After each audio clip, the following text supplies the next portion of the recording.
Leo niko na hizi apartments za kifamily za vyumba vitatu, kimoja ni master, sebule, jiko na public toilet. Kodi yake ni shilingi 800,000 na malipo ni 600. Nyumba hizi kuna na fence, yani electric fence, lakini pia zina gate remote control, full garden.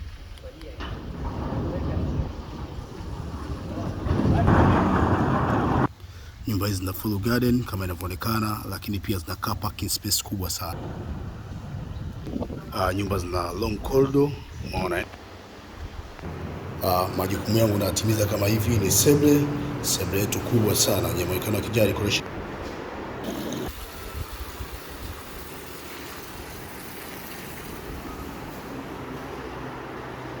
Ukija huku ni jikoni, jiko kubwa lenye full heater na makabati mengi sana. Na ukija huku ni public toilet yenye full heater. Hiki ni moja ya chumba ambacho ni master, kina full fan lakini pia kina full heater. Hiki ni chumba single chenye full kabati. Na ukija huku ni master pili. Hii nyumba ina vyumba vitatu, viwili ni master na toilet yake ni hapa. Vyombo vyote vina full heater.